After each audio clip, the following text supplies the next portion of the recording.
எப்படிலாம் தரிசனம் பண்றாங்க பலன் கிடைக்கும் அப்படின்னா இன்றைய தினம் மண்டலாவுடைய முறையில யாரெல்லாம் தரிசனம் செய்கிறார்களோ அவர்களுக்கு 12 வருடங்கள் ஒரு சிவாலயம் சென்று நெய்தீபம் ஏற்றி சாமியை பிரார்த்தனை பண்ணிட்டு என்ன பலனோ அந்த பலனானது இன்றைய தினம் நமக்கு எல்லாம் கிடைக்கின்றது. ஆகவே கைலாசநாத பெருமான் நிறைய பேசக்கூடிய விஷயங்களுக்கு பார்த்தோம்னா நிறைய விஷயங்கள் எல்லாம் இருக்கு. அதனால தொடர்ந்து நிறைய பூஜைகள் இதை முடிச்சுட்டு கைலாச கோயில் போயிட்டு அபிஷேகம் பண்ணிட்டு வந்து சாமியம்பாளுக்கு அபிஷேகம் செய்து மகாபிஷேகம் சொல்லக்கூடியது இந்தியாவிலேயும் செய்யப்பட்டு சாமிக்கு பஞ்சமுகார்த்தனை அப்படிங்கிறது அது இடையில சங்காபிஷேகம் நிறைய விஷயங்களை இந்த மண்டலாபிஷேகத்தில் போடுறோம். சங்காபிஷேகம் என்பது மிகப்பெரிய ஒரு விஷயம்.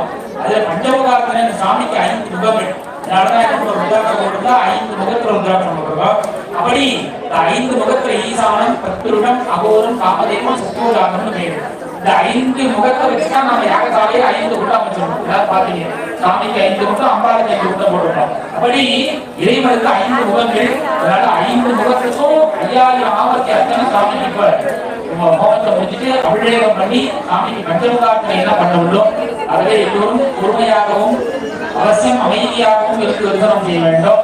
மறுபடியும் பஞ்சமுகார்த்தனை எப்ப பண்ணணுங்கிறது நமக்கே தெரியாது. இனிமே பண்ணாத போது பட்டத்தை நாளும் கிடையாது. அதனால அவசியம் எல்லோரும் கொஞ்ச நேரம் அமைதியாகவும் இருந்து பஞ்சமுகார்த்தனை வரைக்கும் தரிசனத்தை பண்ணிட்டு எல்லாரும் பிரசாதம் வாங்கிக்கலாம்னு கேட்டுக்கிறோம். அதை முடிச்சு பாத்தீங்க அப்படின்னா அந்த குப்பாபிஷேகத்திலிருந்து இந்த 40 மண்டலாபிஷேகம் வரையில சாமி கிட்ட உத்ராட்சம் வச்சு பூஜை பண்ணிட்டு இருந்தாங்க. எல்லாருக்குமே தெரியும். கும்பாபிஷேகம் போது யாகசாலையை வச்சு பூஜை பண்ணினோம்.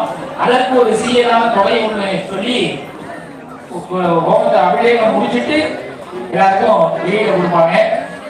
அதுக்கப்புறமா எல்லாருக்கும் நன்கொடையாளர்களும் நிறைய பணம் எல்லாரும் கொடுத்துருக்கோம்.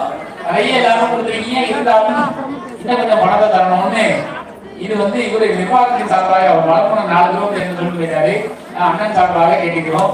இதனால அவசியம் எல்லோரும் நிறைய நன்கொடையும் தர வேண்டும். ஒரு ருத்ராட்சத்தை அபிஷேகம் பண்ணி சகசரநாமத்தை வாசிச்சுட்டு அதுக்கப்புறமா விபத்து பிரசாதம் கொடுத்ததுக்கு அப்புறமா தான் ருத்ராட்சம் வெளியில தருவாங்க. இதனால அதற்கு உண்டான திட்டம் என்னமோ அதை நீங்க அவசியம் டோக்கன் கொடுத்துருக்காங்க. அதை எல்லாரும் பெற்றுக்கொண்டு அதுக்கு ஒரு சிறிய தொகை ஒன்று போட்டிருக்காங்க. அந்த தொகையை எதுக்கு அப்படின்னா எல்லாம் கோவிலுக்கு தான் செலவு பண்ண போறோம். நாம எதுவும் எடுத்து கொடுக்குறது. அதனால அவசியம் எல்லோரும் ருத்ராட்சத்தை கொண்டு செல்ல வேண்டும் கேட்டுக்கொண்டு தொடர்ந்து இந்த மண்டலாபிஷேக பூர்த்தியினுடைய நிறைவு பூர்ணாகுதி தீபாராதன அதை முடிச்சுட்டு ஐயாருக்கு அபிஷேகம்.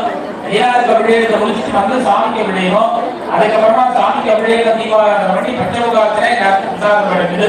ஒரு 9 மணியிலிருந்து 9:15 பிரசாதத்தை கொடுத்துருவோம்னு ஒரு திட்டம் வச்சிருக்கோம். அதனால சாமி என்ன பண்றாரு நடக்கட்டும். 9 மணிக்கு பிரசாதம் கொடுத்துரும். அதனால யாரும் வீட்டுக்கு போயிடாம இருந்து பார்த்துட்டு பிரசாதத்தை வாங்கிட்டு போகணுமாக சர்வசாதாரண சிவாச்சாரியார் சார்பாகவும் வடபடி ஐயாவர்கள் சர்வசாதாரம் ஐயா நீங்க லேட்டா வந்திருக்காரு. முன்னாடி வர வேண்டியது எல்லாருமே உடல்நிலை செய்திருந்தார்கள். லேட்டா வந்திருக்காங்க.